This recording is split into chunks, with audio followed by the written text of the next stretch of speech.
рет биыл ел азаматтары жалпыға ортақ декларация тапсыру тиіс. Декларация тапсыру кімге міндеттелген, оның шарттары қандай? Бүгін осы сауалдарға жауап аламыз, достар. Мен де сұрақтарым көп. Ендеше қонағымызды қарсы алайық. Таңғы студияның төрінде Наурызбай ауданы бойынша мемлекеттік кірістер басқармасының дара кәсіпкерлерді әкімшілендіру бөлімінің басшысы Ғалым Бекболат.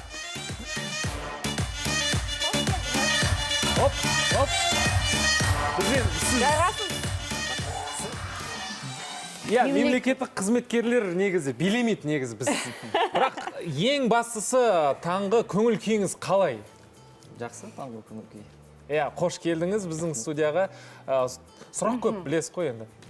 Әлбетте. Негізі мемлекеттік қызметкерлердің таңы қалай басталады?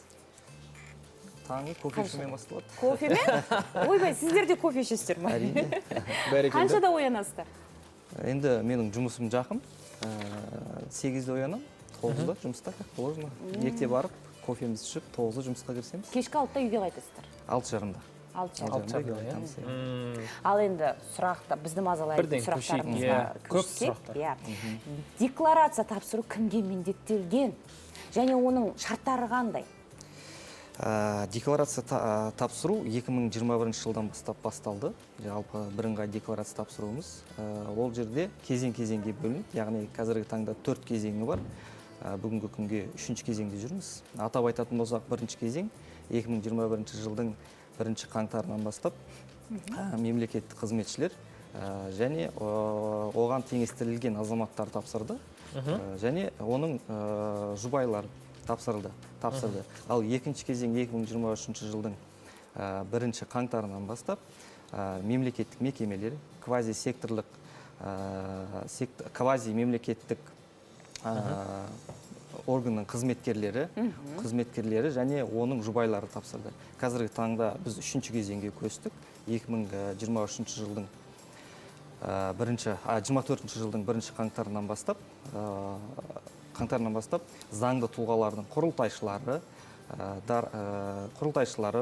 басшылары, дара кәсіпкерлер және оның жұбайлары тапсыруы тиіс. Ал 4-ші кезең ол 25 жылы күшіне енеді. 25 жыл кезек кеп тапсырылады. 1 қаңтардан бастап ол общий декларирование.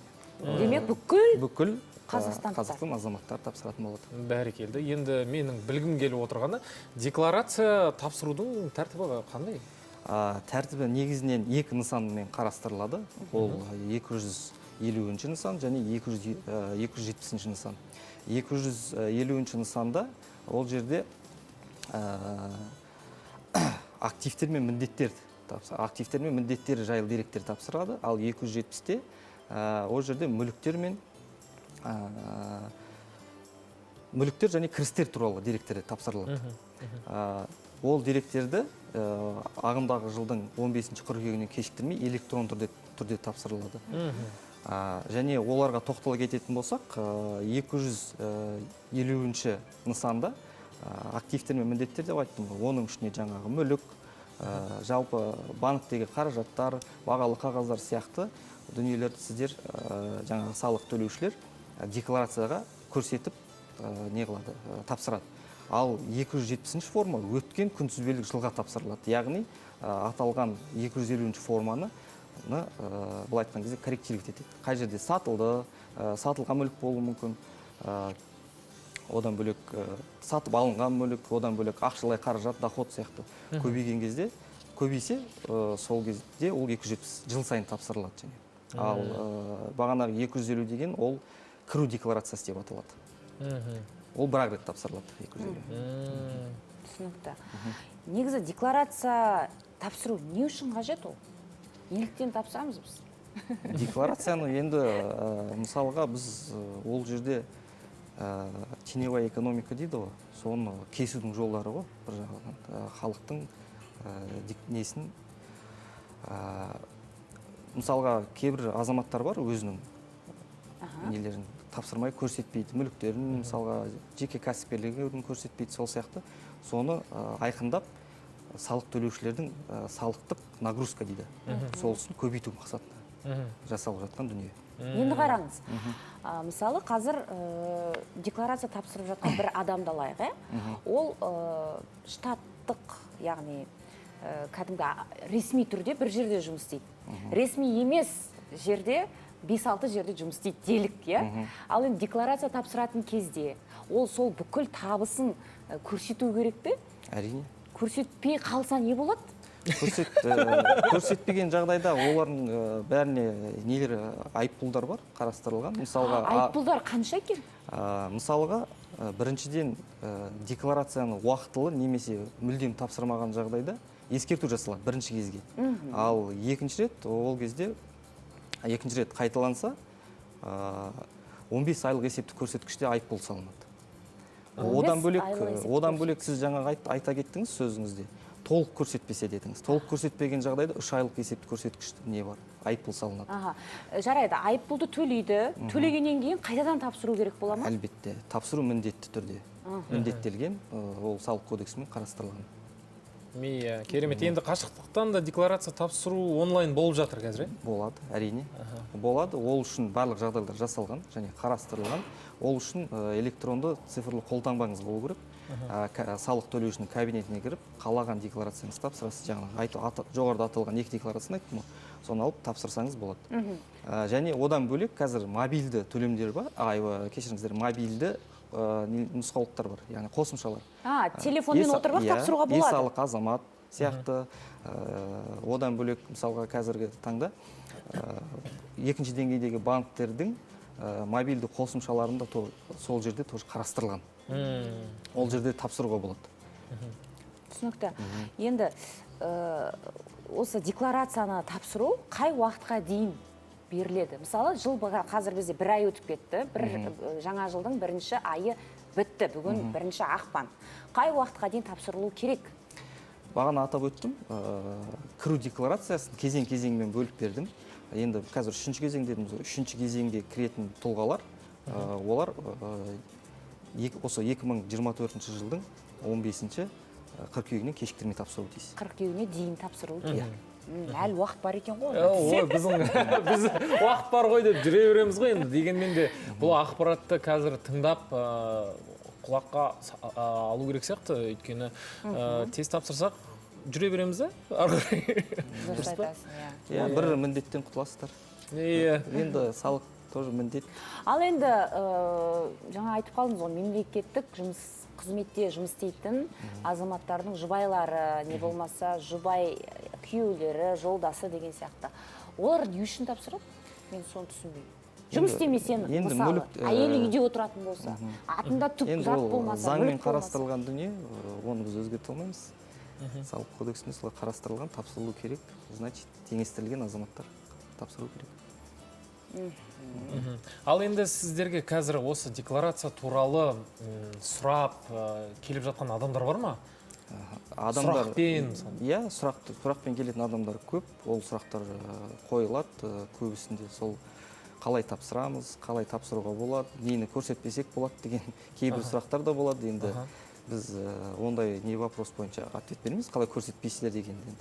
Ал на самом деле салық заңына сәйкес қалай тапсырылу керек, мерзімдерін бағана атап өттім, онлайн тапсыруға болады деген сияқты консультациялар береміз. Бір сөзбен оларға ақпаратты толықтай бересіз. Ақпарат толықтар, ол үшін біз памяткаларды ойлап таптық, қолдарына ұстап көрсетеміз де. Кейбір үлкен кісілер келіп жатады, ол кісілерге де даже бірге отырып қастарында. Мына жерде былай, мынандай мүлікті көрсетесіз, мына жерде табысыңызды көрсетесіз деп көрсетіп жатамыз. Ол үшін терминалдарымыз да бар біздің арналған. Мемлекеттік органдардың несінде терминалдар бар. Сол жерге барып тапсырады. Демек, декларация тапсырудың жолдары көп дейсіз ғой, иә? Әрине, барлық жағдай қарастырылып жатыр, мүмкіндігінше өкіметіміз оны. Сонда да бір айтып кетіңізші, мысалы, бірінші рет тапсырайын деп жатқан адам бар. Қалай тапсыратынын білмейді, қайда баратынын білмейді, әйтеуір декларация тапсыру керек. Не жазу керек ол жерге? Сол адам не істеу керек, қайда бірінші бару керек? Ол үшін, мысалға, бізде қазір департамент Госдоходов, мемлекеттік кірістер департаментінде Алматы қаласы бойынша контакт центрлер бар. Сол контакт центрлерге хабарласса болады. Біздің өзімізде сонда контакт центрларымыз бар. Сол жерлерге хабарласып, мүлдем түсінбеген жағдайда келіп бағана түсіндірме жұмыстарын алса болады. Біздің есігіміз ашық, салық декларация тапсырудан тапсырам деген кісі болса есігіміз. Яғни колл-центр бар. Колл-центр бар. Керемет қой. Ал енді мысалы жеке кәсіпкерлер салық төлеу тиіс, иә? Әрине. Ақпанның ортасына дейін салық төлеу керек. Әрине. Ал егер салық төлеу мерзімі өтіп кетсе, не болады?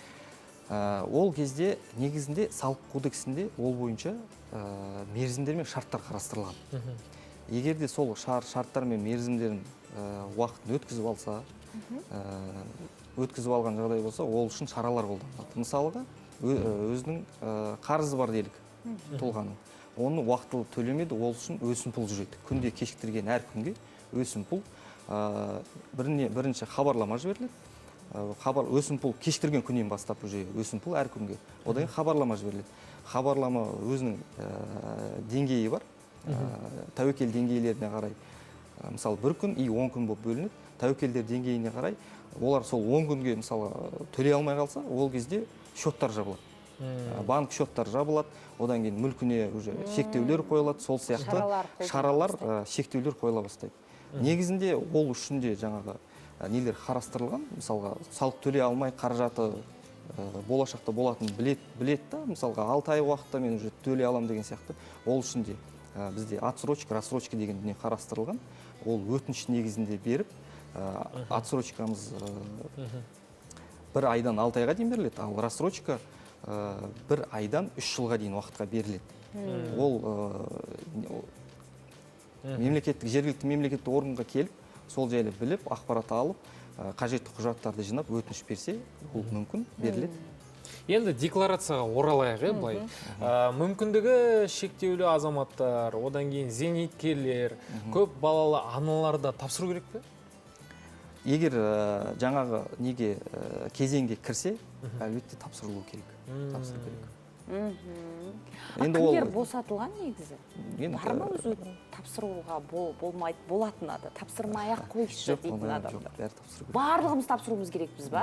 Келесі жылдан бастап барлығы тапсыру. Перизат, былай жасай тұрайын. Тұр. Бір битіп олайын мен сен. Сәл, былай, саусағың былай жаса қазір. Сұрағым келіп отырғаны, мысалы асабалар бар, той саласында жүрген қызметкерлер бар, жүргізушілер бар. Олар мысалы табысты қолма-қол алуы мүмкін. Оны ешкім көрмей қалады, білмей қалады деген сияқты. Олардың декларациясын қалай тапсырады? Жоқ, енді сіздің айтып отырғаныңыз ол кәсіпкерлік. Олар кәсіпкерлікпен айналысу. Ол жерде оларға арналған тексерулер болады. Жаппай тексеру емес, мысалы шағым немен шығуы мүмкін, неше түрлі сведениялар болады. Соларды біз орындату мақсатында біз сол тексерулер жүргіземіз, бақылаулар жүргіземіз, оларға хабарлама жіберіп, былай айтқанда әкімшілендіру жұмыстарды жүргіземіз алдымен. Әкімшілендіру жұмысына олар құлақ аспаған жағдайда уже салықтық тексерулер болады. Оның ішінде хронометражды салықтық тексерулер бар, оның доходын выявлять ету деген, доходын табысын анықтау мақсатында біз олармен бірге жүріп, қасында жүріп керек болса. Әр адамның қасында жүресіздер. Енді әр адам болмаса да определенный бақылауға тырысамыз. Енді халық қандай айлаға көшуі мүмкін, сізге айта салайын, десе. Жаңа картаға ақша түсірмей, қолма-қол ұстау деген сияқты айлаларға көшеді. Сіздер не істейсіздер ал сөйтіп жатса? Енді мобильді төлемдер бойынша қазір нелер бақылау жұмыстары жүргізіліп жатыр ғой.